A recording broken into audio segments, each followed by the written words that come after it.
पंजाबे खून हावड़ा स्टेशने जाले 3 अभियुक्त ग्रेफ्तार 2 शूटर सह 3।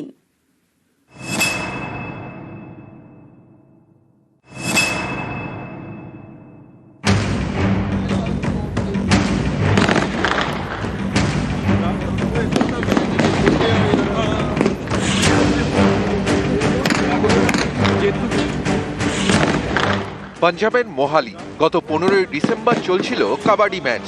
সেখানেই খুন কাবাডি খেলোয়াড় রানা বালাচৌরিয়া।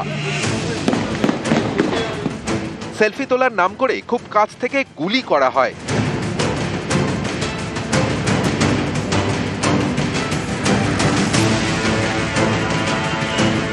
পাঞ্জাবে এই খুনের ঘটনায় রবিবার বিকেলে হাওড়া স্টেশন থেকে গ্রেফতার জালে পাঞ্জাবের 3 দুষ্কৃতী, এর মধ্যে 2 জন শুটার।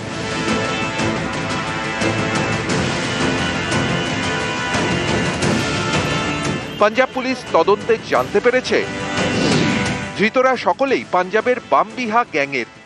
राणा बलाचौरिया था, उसका मर्डर हुआ था फायर आर्म से। उसमें जो आज 3 लोग पकड़े हैं उनमें से 2 लोग शूटर थे।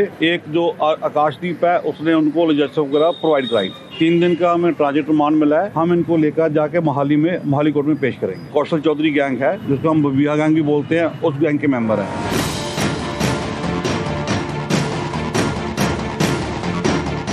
পাঞ্জাব পুলিশের দাবি কাবাডি খেলোয়াড় খুনের পর দায় স্বীকার করে বামবিহা গ্যাং। তারা দাবি করে এটা বদলা, পাঞ্জাবের গায়ক মুসেওয়ালা খুনের বদলা।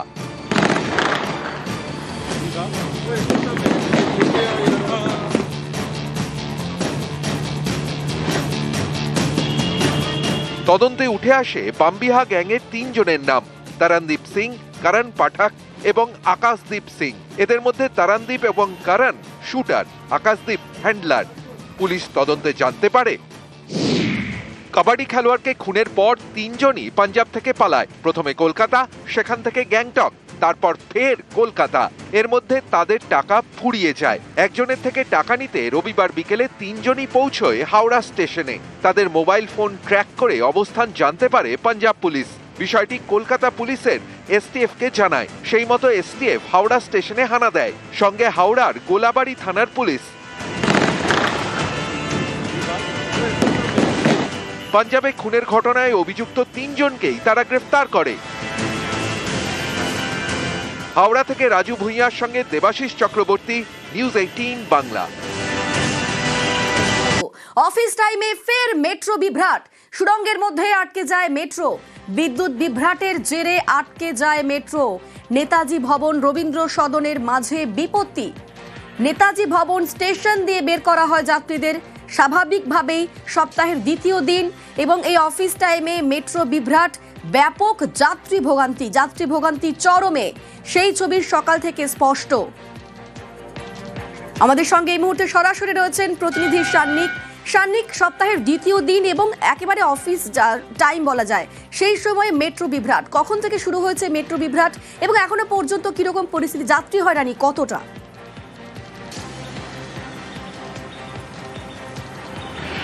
অনিন্দিতা, প্রথমেই আপডেটটুকু দিয়ে রাখবো যে মেট্রো পরিষেবা স্বাভাবিক হলো জাস্ট কিছুক্ষণ আগে। 8:46 থেকে সম্পূর্ণ স্ট্রেচে অর্থাৎ ব্লু লাইনে দক্ষিণেশ্বর থেকে শহীদ ক্ষুদিরাম পর্যন্ত মেট্রো পরিষেবা স্বাভাবিক হলো। তবে প্রায় 1 ঘন্টা 20 মিনিটের কাছাকাছি এই মেট্রো বিভ্রাটে সাত সকালে হলেও সপ্তাহের যেহেতু কাজের দিন তাই যথেষ্ট ভোগান্তির মধ্যে যাত্রীদেরকে পড়তে হয়েছিল।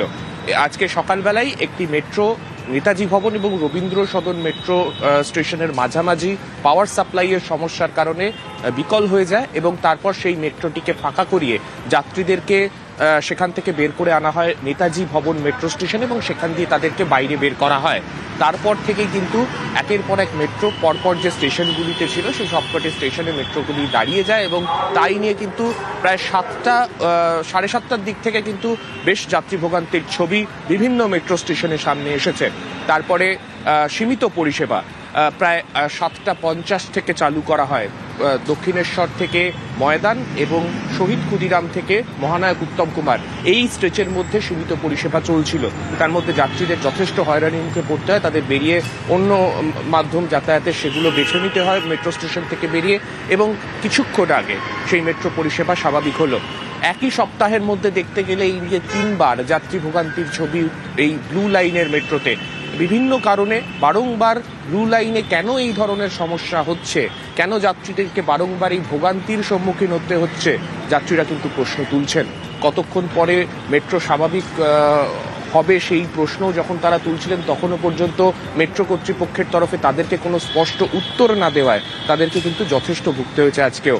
এবং সেই জায়গায় দাঁড়িয়ে যাত্রীরাও প্রশ্ন তুলছেন ব্লু লাইনে কেন বারংবার এই পরিষেবায় বিভ্রাট ঘটবে। আজকে প্রায় 1 ঘন্টা 20 মিনিটের কাছে এই মেট্রো বিভ্রাটে যদি আরেকটু বেলা গড়াতো সেক্ষেত্রেও কিন্তু আজকে অফিস টাইমের পুরো রাশ, সেই সময় আমরা জানি উত্তর এবং দক্ষিণ কলকাতায় প্রত্যেকেই নির্ভর করেন মেট্রোর ওপর, তাই সেই জায়গায় দাঁড়িয়ে কিন্তু বিভিন্ন প্রশ্ন সেক্ষেত্রে উঠছেই। অনিন্দিতা, একেবারেই শানিক, ধন্যবাদ।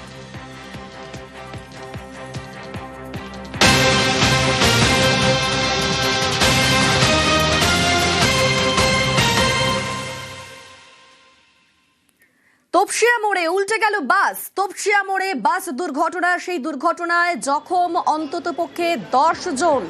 নিয়ন্ত্রণ হারিয়ে উল্টে যায় বাস এবং 10 জনের মধ্যে 1 জনের অবস্থা আশঙ্কাজনক রয়েছে। আপনারা দেখতে পাচ্ছেন সেই ছবি। তপসিয়া মোড়ে উল্টে গেল বাস। তপসিয়া মোড়ে বাস দুর্ঘটনা, যেই দুর্ঘটনায় জখম হয়েছেন অন্ততপক্ষে 10 জন। নিয়ন্ত্রণ হারিয়ে উল্টে যায় বাস। আমাদের সঙ্গে সরাসরি রয়েছেন প্রতিনিধি সুস্মিতা।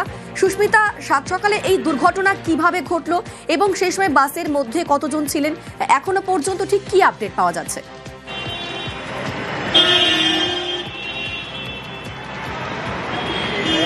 দেখো, সপ্তাহের শুরু, সপ্তাহের দিন এবং সেখানে অফিসের সময়, সুতরাং যাত্রীবাহী বাস সেটি একেবারে পরিপূর্ণ ছিল যাত্রীতে, এমনটাই স্থানীয় বাসিন্দা এবং তারা যে সে সময় যেখানে উপস্থিত ছিলেন সে সময় তারা বলছেন। এবং তপসিয়া থেকে বাসটি যাচ্ছিল সায়েন্স সিটির দিকের রাস্তায় ঘটে দুর্ঘটনা এবং তপসিয়া মোড় থেকে একেবারে ঢিলছোড়া দূরত্বে সেখানে হঠাৎই বাসটির স্থানীয়রা যেমনটা বলছেন বাসের সামনের চাকা বাস্ট করেই ঘটেছে দুর্ঘটনা। তবে বাসটি নিয়ন্ত্রণ হারিয়ে এই ডান দিক চেপে কিভাবে পড়লো সেই গোটা বিষয়টি খতিয়ে দেখছে এই মুহূর্তে তপসিয়া থানার পুলিশ আধিকারিকেরা।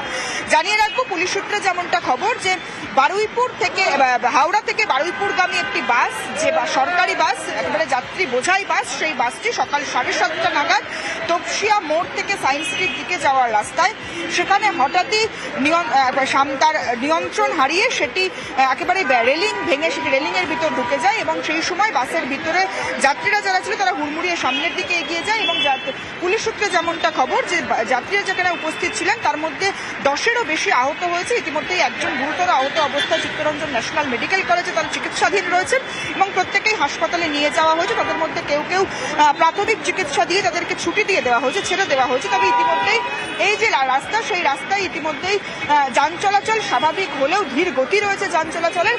তবে কিছুক্ষণের জন্য, প্রায় আধ ঘন্টার জন্য যান চলাচল ব্যাহত হয়েছে, তার কারণ বাসটি পুরোপুরি এই রাস্তার উপর উল্টে পড়ে যায়। স্থানীয়রা তৎক্ষণাৎ স্থানীয় যে পুলিশ আধিকারিকেরা রয়েছে তাদেরকে খবর দেন এবং সঙ্গে সঙ্গে তপসিয়া থানার যারা পুলিশ আধিকারিক তারা এসে উপস্থিত হয় ঘটনাস্থলে এবং এই মুহূর্তে দেখতে পাচ্ছি ঘটনাস্থল পরিষ্কারের কাজ চলছে এবং গোটা বিষয়টি খতিয়ে দেখছে তপসিয়া থানার পুলিশ আধিকারিকেরা এবং কিভাবে এই দুর্ঘটনা ঘটলো তার গোটা বিষয়টি কিন্তু খতিয়ে দেখছে পুলিশ আধিকারিকেরা। যান চলাচল স্বাভাবিক করার যে প্রচেষ্টা, সেই প্রচেষ্টা এই মুহূর্তে চলছে। রেলিং এর ভাঙা অংশটা একবার দেখানোর চেষ্টা করি। এই যে রেলিং, সেই রেলিং এর ভিতরেই বাসটি নিয়ন্ত্রণ হারিয়ে ভিতরের দিকে ঢুকে যায় এবং তারপরেই ঘটে দুর্ঘটনা। ইতিমধ্যেই যেমনটা পুলিশ সূত্রে খবর 10-এরও বেশি আহতের সংখ্যা, তাদেরকে ইতিমধ্যে চিত্তরঞ্জন ন্যাশনাল মেডিকেল কলেজে নিয়ে যাওয়া হয়েছে। ধন্যবাদ সুস্মিতা।